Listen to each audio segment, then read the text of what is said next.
हाय friends, मैं हूं Manav. Welcome to movie शोवी। करते हैं आपस में पॉजिटिव सा नमस्कार और ह्यूमर मिलके एक और शानदार एपिसोड के अंदर आपका हार्दिक स्वागत है। तो हम आज बात करने वाले हैं अगेन 10 टॉपिक्स की जो मैंने रिसेंटली नोटिस करे और उसमें मेरा व्यू पॉइंट क्या है मैं आपको वो जरूर बताना चाहूंगा। जैसे कि दीपिका पादुकोण का जो इशू है इसके अंदर कितनी गंभीरता है और कितनी नहीं है। पहले तो मैं आपको ये बता दूं कि जो तोहमत लगाई गई है कि भाई इतना कुछ मांग लिया, ये मांग लिया, वो मांग लिया, चवन्नी अठन्नी का इंक्रीमेंट मांग लिया, दो ये मांग लिया, चार एडिशनल स्टाफ चला गया, ऑनट्राज जिसको बोला जाता है, ये सब बातें बिल्कुल ही बकवास वाली हैं। ये ऑनट्राज हर एक जो टॉप की हीरोइन होती है उनके साथ होता ही होता है। ये सिर्फ कहने की बात होती है कि नहीं होता। रश्मिका मंदाना से लेके डाउन साउथ, बॉलीवुड, हर जगह के अंदर ये ऑनट्राज चलते हैं। इसके अलावा जब आप 100 करोड़ 150 करोड़ रुपए देते हुए नहीं शर्माते हैं, तो अगर दीपिका पादुकोण ने 10% 15% का अगर रेवेन्यू का इंक्रीज मांग लिया, रेवेन्यू कह रहा हूँ, फीस का इंक्रीज मांग लिया, तो फिर उसके अंदर पता नहीं कौन सी धरती फट गई, ये समझ नहीं आया मुझे। आई थिंक ये स्ट्रेटेजिक कॉर्नरिंग है कि भाई अगर आपका नहीं सही बैठा स्पिरिट के साथ तो आपका कल्कि के साथ भी नहीं बैठने देंगे। दोनों के अंदर हीरो कॉमन है, तो ये इंडिकेशन एक्चुअली में अगर देखा जाए तो प्रभास की तरफ इंडिकेट करता है। If you are on the wrong side then you are outside.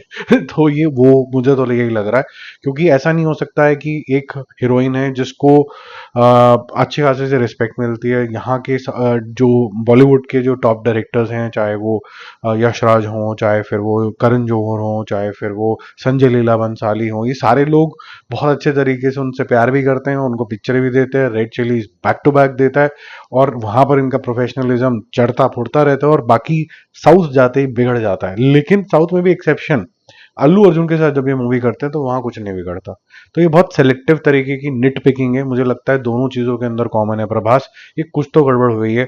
जब कभी आउट होगी तो अच्छे से होगी। अभी मैं सिर्फ इंडिकेशन दे रहा हूँ कि दोनों चीजों के अंदर एक इंसान कॉमन है।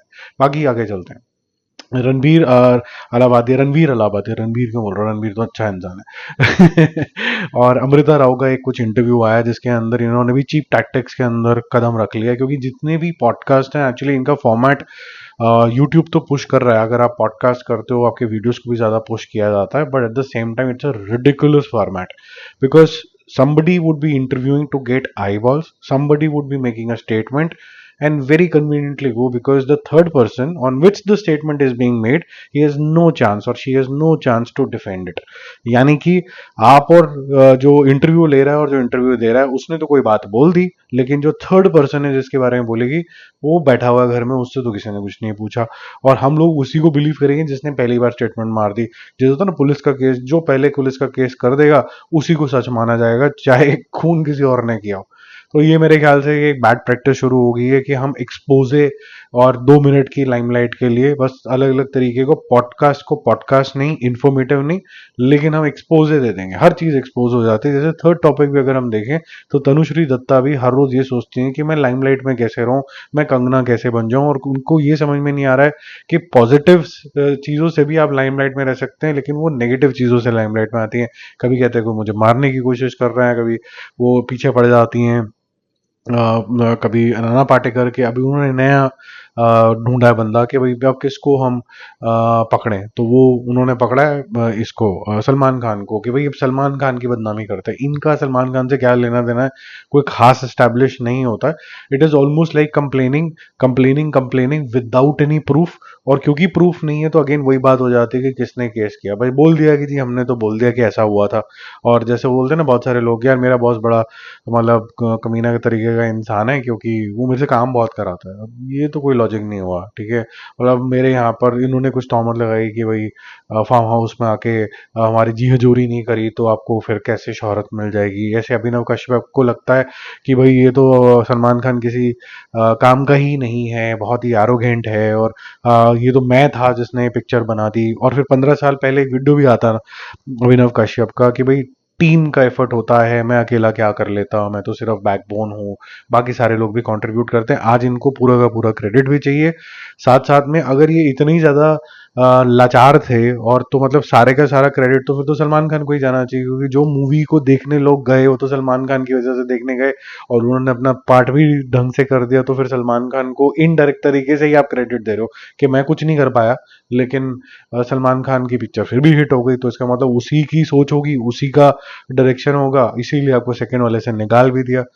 बहुत सी बारी बहुत से लोग अपनी जॉब खो देते हैं सिर्फ इस वजह से, सोचते हैं कि हम बहुत ग्रेट हैं और दूसरा वाला बेवकूफ़ है, इस वजह से, क्योंकि वो हम इम्प्रूव नहीं होना चाहते हैं।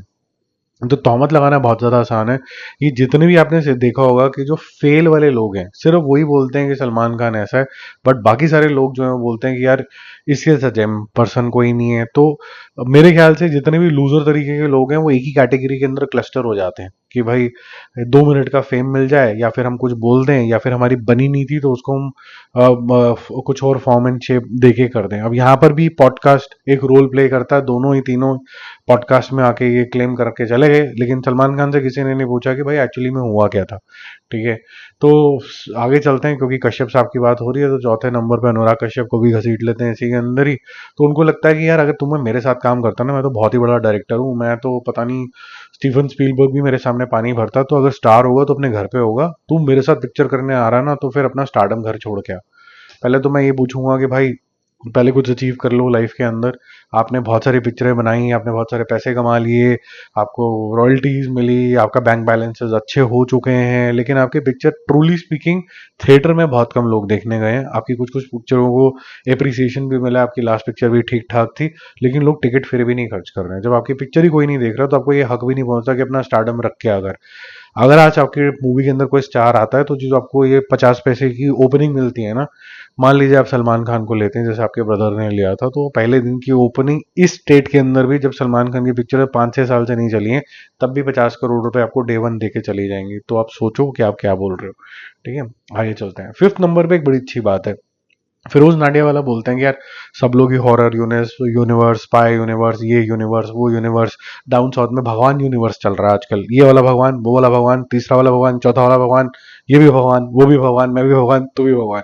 उसके बाद में बोलते हैं कि यार हम कौन सा वाला यूनिवर्स बनाए, तो वो बोल रहे हैं हम फैमिली यूनिवर्स बनाएंगे। ये सबसे इंटरेस्टिंग लगा है मुझे। फैमिली यूनिवर्स का मतलब है सिंपल, जो पहले पिक्चरें आपको एंटरटेन करती थी और आपको मजबूर करती थी कि आप थिएटर के अंदर जाओ और देखो, जैसे हमारा पागल दीवाना, दीवाना हुआ पागल, वेलकम, हेरा फेरी, जो 1-2 बनी, मतलब ये सारे जो सीक्वल जब हम बनाएंगे, अगर ये फिरोज नाडियाड वाला अगर बनाते हैं तो मेरे ख्याल से बहुत अच्छा होगा।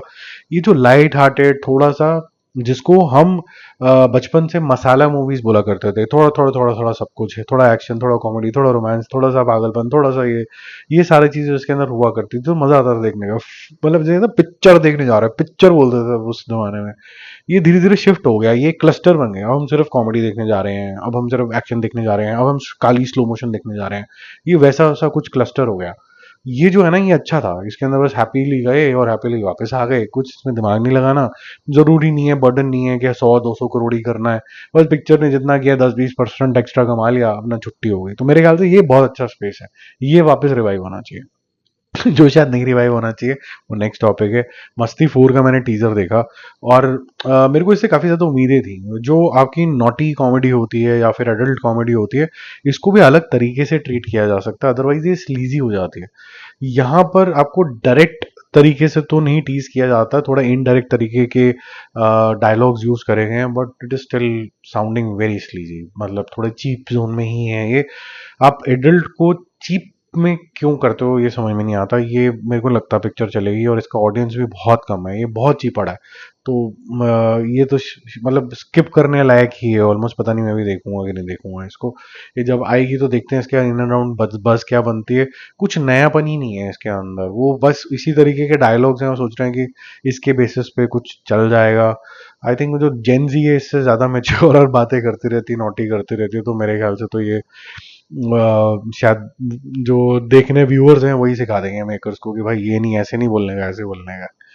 चलो अब आगे चलते हैं। 7 नंबर पे कंतारा का चैप्टर 1 आ रहा है और ऋषभ शेट्टी बोल रहे हैं हमने बहुत मेहनत करी है और 5 साल का हमारा पूरा बलिदान है इसके ऊपर, क्योंकि प्रीक्वल, सीक्वल और ये चैप्टर 1-2 और ये सब कुछ देखने को आपको मिलेगा। 5 साल हमने दिए हैं, तो मेरे को लगता है यार हर एक बंदा अपनी मेहनत करता है। 5 साल दिए हैं तो आपने मेरे लिए तो दिए नहीं, अपने लिए ही दिए हैं। आपको अवार्ड भी मिला है, सम्मानित किया गया है, और आप पिक्चर बना रहे हो तो आप एक अपने काम से ऑनेस्टी दिखा रहे हो, तो इसमें हम आपको बस ताली बजा के अप्रिशिएट कर सकते हैं। ये इस टाइम पे ये स्टेटमेंट आना ये इंडिकेट करता है कि आपके ट्रेलर के व्यूज तो जरूर आ गए क्योंकि आपकी पहले वाली पिक्चर बहुत ज्यादा हिट थी, लेकिन अंडर करंट इसी तरीके का है कि यार ये वो मज़ा नहीं दे रही है जो पहला वाला कंतारा ने दिया, जैसे भी इसको प्रोनाउंस करते हैं, उस प्रोनाउंसिएशन में नहीं जाते हैं, भाव में जाते हैं, what's in the name as this. तो ये जो पहली फिल्म थी उसके अंदर जो लास्ट में एक अजीब तरीके का ऑरा क्रिएट होता है, ये वो नहीं है इसके अंदर। यहाँ पर एक प्रिमिटिव टाइप की स्टोरी आपको दिखा दी गई है। ऐसी हमने PS1 PS2 टाइप के जोन के अंदर पहले भी पिक्चरें दिखी गई हैं। बीच में एक भगवान का कोशंट डाल दिया गया है कि आप देखो, इसके अंदर कोई भी कैरेक्टर कुछ इंप्रेसिव नहीं लग रहा है अभी फिलहाल के लिए। इतना हु हल्ला जो है वो PR बेस ज्यादा लग रहा है वर्सेस के बहुत ही इंप्रेसिव ट्रेलर आ गया। और लगातार बहुत सारे यूट्यूबर्स के स्टैंडर्ड थंबनेल जैसे होता है ना, पहले डिसाइड ही कर ले कि हमें ये बोलना है कि स्टैंडिंग ओवेशन मिलेगा, मतलब सीधा स्टैंडिंग ओवेशन ही मिलेगा। आई थिंक जो स्टैंडिंग ओवेशन मिलेगा इसके आर्ट डायरेक्शन को मिलेगा फॉर श्योर। इसका आर्ट डायरेक्शन डेफिनेटली अच्छा है। और जब मैंने इसका रिव्यू भी किया था तो मैंने आपको डेफिनेटली बोला था कि ये चीज़ की देखने लायक है। लेकिन वो कहानी, एक अत्याचारी जो उस जमीन लेना चाहता है, एक बचाने वाला है, बचाने वाले के अंदर भगवान की शक्तियां अल्टीमेटली आ जाएंगी, वो सबको मार देगा, फिर वो एक दो को नहीं मारेगा, 25,000 जनों को लपेट देगा। ये तो स्टोरी हमें भी पता है। एक्स्ट्रा क्या है वही देखेंगे पिक्चर के अंदर। अगर कुछ अलग तरीके का स्क्रीन प्ले भी हुआ तब भी विन आ जाएगी इसके लिए। I am not doing any negativity around it, but this statement is a very weak statement to make. मेरे को फैमिली टाइम नहीं मिला यहाँ पर, तो यार सारे जो हिंदुस्तान के लोग हैं उनमें से किसको फैमिली टाइम मिल गया? सुबह बेचारे निकलते हैं 7 बजे, शाम को 7-8 बजे घर आते हैं, फिर उसके बाद भी फर्स्ट फोन करके बोल रहा होता है यार ये 2 फाइलें और भेज देना। तो सबकी लाइफ बिजी है, तो आपकी कोई अलग बिजी तो है नहीं जिसकी वजह से पिक्चर जाके आपको 100,000 रुपए की टिकट खरीद लेंगे। ऐसा ऐसे मत करो। आगे चलते हैं। डॉन 3 की अच्छी खबर है। मैंने पहले से ही ना थोड़ा सा नाराजगी दिखाई थी कि विक्रांत मैसी को हमने अच्छा एक्टर देखा है लेकिन वो ब्रिलियंट जोन में कभी भी नहीं गया है, ठीक है।